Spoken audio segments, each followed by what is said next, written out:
this lesson on ADHD at the supermarket. Now, managing your ADHD child at home is one thing, but dealing with the behaviors in a public place is something entirely different. This lesson focuses on strategies for dealing with ADHD in public places. Now, parents seem to fall into one of two broad camps when it comes to the issues of taking their children, especially their ADHD child, to stores or other public areas. Camp 1 consists of parents who believe that, regardless of the circumstances, if they need to go to the store, the child needs to go along. These parents believe that the child has, or should have, the flexibility and control necessary to manage unexpected trips to the grocery store or that impromptu stop at Walmart. Now, Camp 2, on the other hand, are parents who have become so frustrated with their child's behavior that they refuse to take their child to any store. Sure, they may take him to the park or to a place with lots of other children, but they refuse to take them to the grocery store, and there is no way he's going to find his way into Walmart. There is just way too much stimulation for that. Now, certainly, a lot of parents fall somewhere in between these, and actually, that's where the ideal scenario lies. There are times when you know for certain that your child will not be manageable, when you know that no matter what you do, he will not be compliant and is just way too impulsive, hyperactive, and/or irritable to manage. In those situations, why would you choose to take him to the store? Why would you choose to put yourself and your child in that situation? It is a guaranteed argument and a fight that will lead to a punishment. And while it is true that he is the one behaving badly, you will be largely to blame because you put him in that situation that he couldn't handle. Similarly, if you want your child to learn how to manage new and different situations, the reality is that you need to put him into those situations. Just as he will not learn to ride a bike until you give him a bike, he will not learn appropriate store behavior if he never goes to the store. So you have to get him there. Sure, it is frustrating, but it is what you have to do if you want him to learn. Now that we have that understanding, let's talk about some specific strategies and considerations you can use to deal with this situation. First, timing is everything. As I suggested in the opening of this lesson, there are times when you should not even consider taking your child to the store. How many times have you been in the store and there was the mother of a crying, screaming toddler? The mother, looking half frustrated and half embarrassed, apologizes and says, "It's his nap time." Now, while that mother's trip to the store certainly could have been necessary and unavoidable, you are likely left with the same question that I have. If it's his nap time, why would you bring him to the store? For many of us, those were logical decisions when we had toddlers. We knew his or her schedule, and we arranged out-of-house trips accordingly. We knew sometimes, to the minute, when he would be ready to go down for a nap, and when he would need to eat, and when he would have a temper tantrum. It was like we were ninja masters. We knew what to expect. Unfortunately, many parents begin to lose those skills. They seem to forget their ability to anticipate their child's behavior by the time the child starts school. Around that time, we begin to assume that the child can handle and will behave as we instruct them to behave. The reality, though, is that it does not work like that, especially with children who have ADHD. If you cannot stop them from having challenging behaviors at home, what makes you think you can stop them in public? Our children are not embarrassed by their behaviors, not yet anyways. And they are not troubled by the fact that they, and by default you, will be judged by other shoppers. He could not care less about any of that. As such, the first key to successfully managing your child in public is simply to enter the world when the odds are in your favor. You know the time of day when your child's behavior is better or worse than normal. You also know how he feels when he gets out of school. If he is the type of kid who has to go to the bathroom as soon as he gets home from school, don't consider stopping at the store at that time, unless you're willing to wait for the bathroom break. If your child is on medication that loses efficacy by 5:30, don't take him to the store at 5:15 and hope that everything will be done in time. It's just too risky and will only lead to frustration and aggravation. By using this obvious yet often overlooked strategy, you will improve your chances of a successful trip to the store. Now, this strategy in and of itself will not help every situation, but it will certainly increase the efficacy of the other strategies we're going to talk about. Number 2, use a practice run. When it comes to figuring out the best way to deal with ADHD symptoms in public, sometimes the best strategy is simply to practice. Though related to things I've already discussed, some parents take their kids on impromptu trips to the store, or at times when, quote, I just need to run in real quick. Others take their kids to the store when they really have to go to the store, which could mean that they could be there for an hour or longer. Parents in these situations do not like dealing with the frustration of managing their children in the stores, so they avoid going as long as possible. Unfortunately, that means that when they do go, it's a longer trip and the parent is more desperate and more frustrated. So, pop quiz.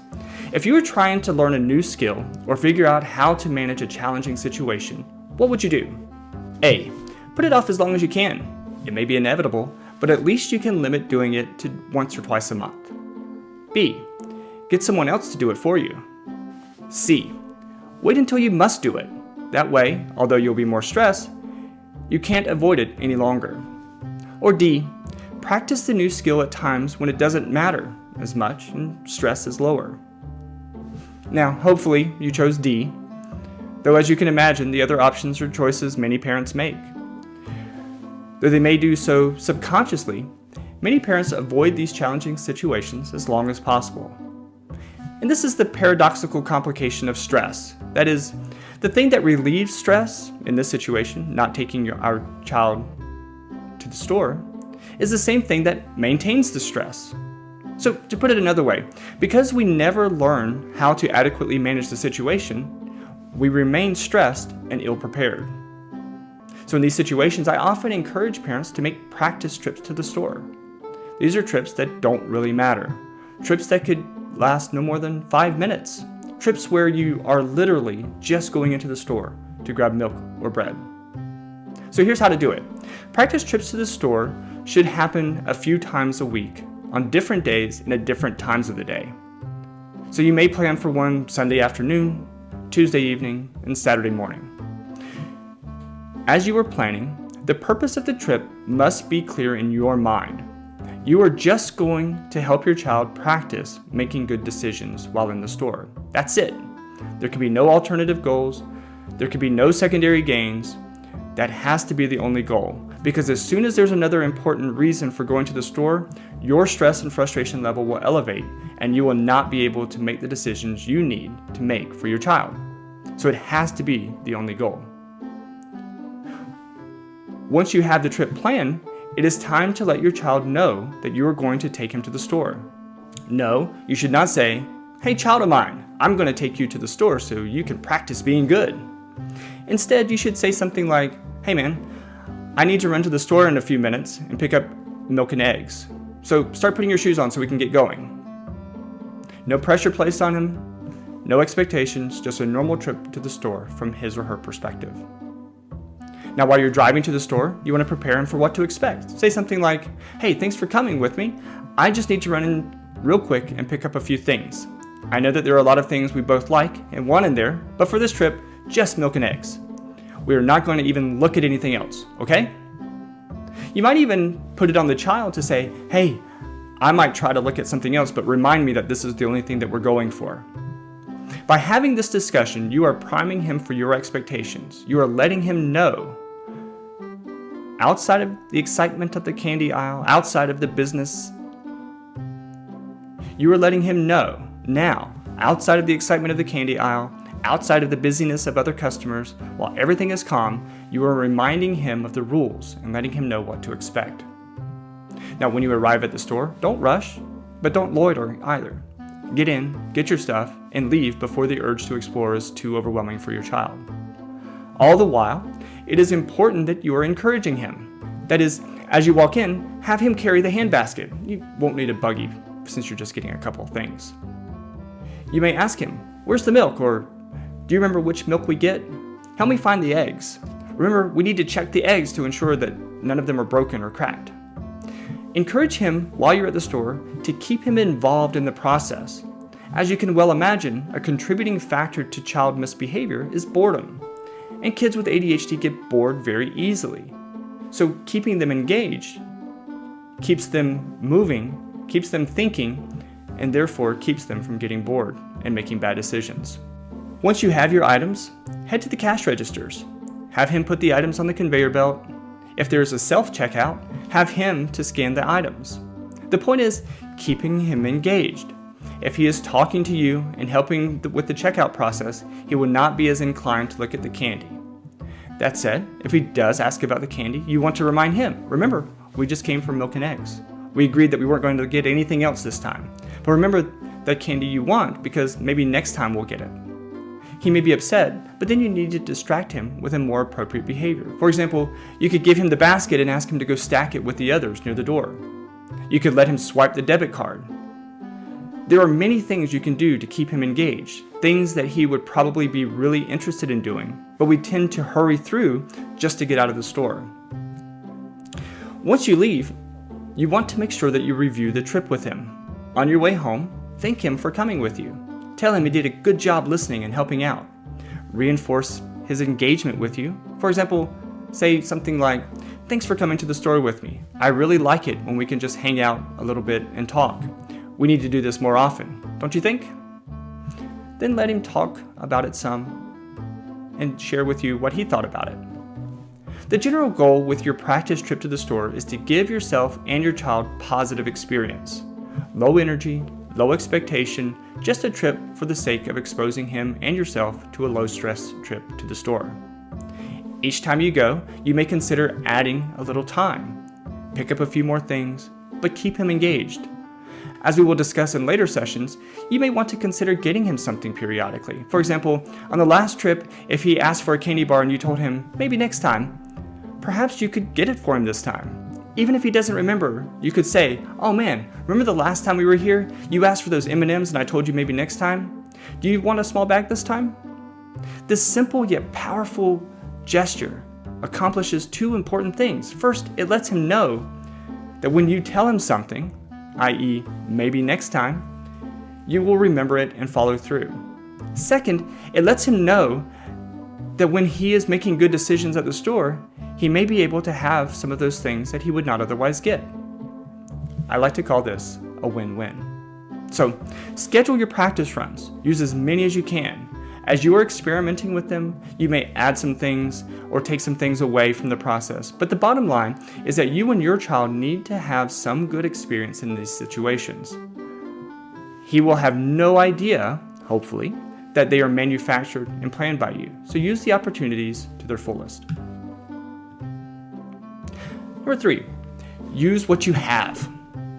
When I talk to parents of children with ADHD, they often feel ill-equipped to manage public situations. They do not recognize, though, the many tools that they have available to them right now when taking their child to the store, especially their ADHD child. When you know your child, you are aware of things that catch his or her attention.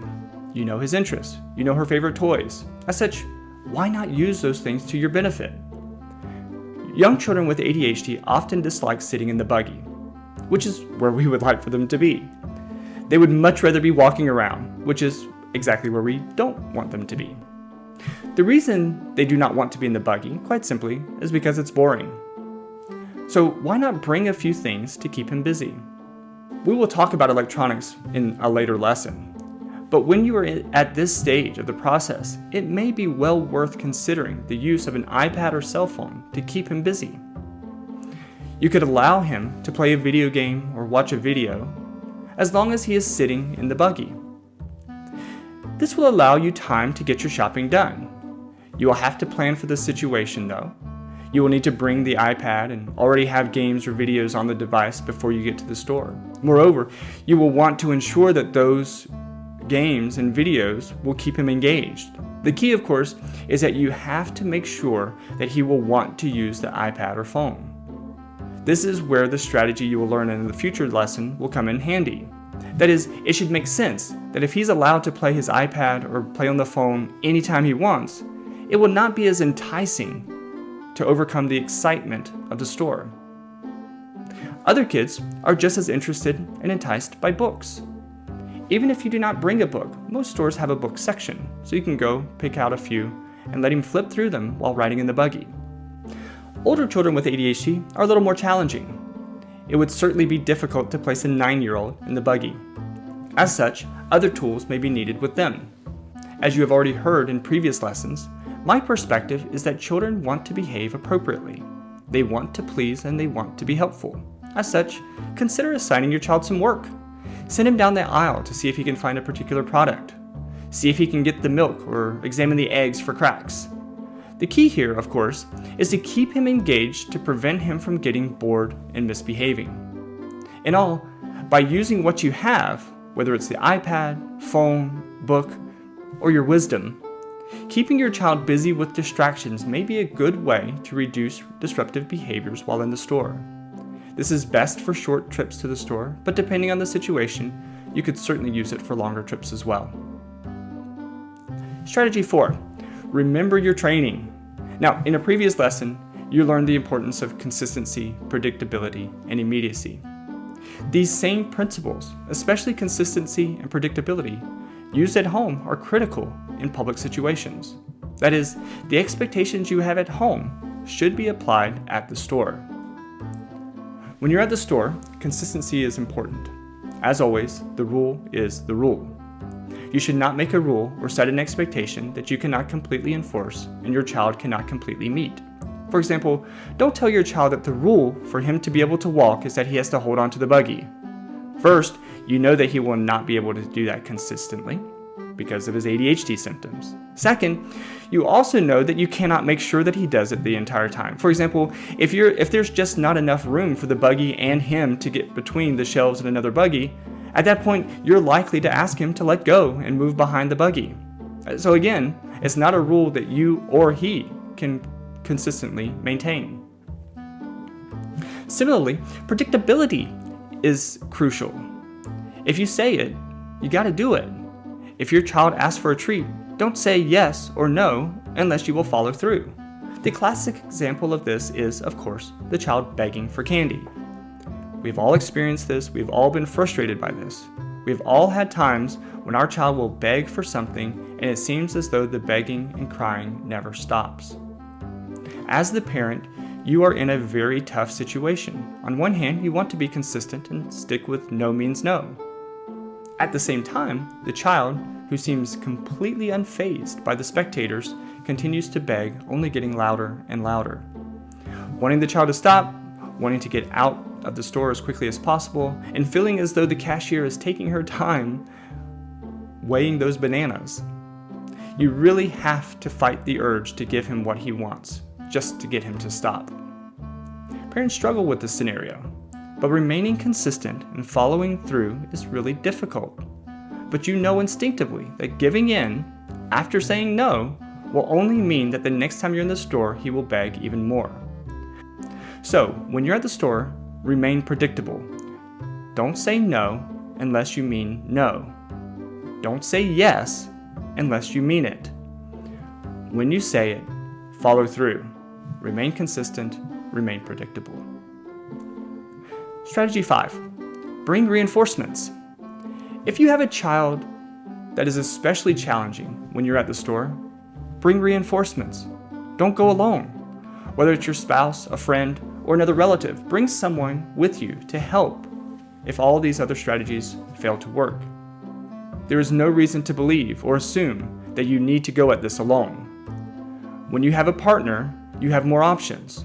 For example, when everything else has been ineffective and the child is still challenging to manage, you or your partner can stay in the store and finish the shopping while the other takes the child outside or to the car. Similarly, one of you can continue following the shopping list and the other can take the child to another aisle and look for other items, again, just to keep him engaged. There is no reason to keep you or your child in an impossible situation. Having a partner gives you a pressure release valve to allow you to finish your shopping trip while avoiding too many problems. Number 6, when all else fails, you can bail. Finally, there's no rule that says you can't leave the store without buying anything. Even if you have a full cart, all you have to do is swing by the customer service desk and let them know that you have to leave, and they'll put the groceries back.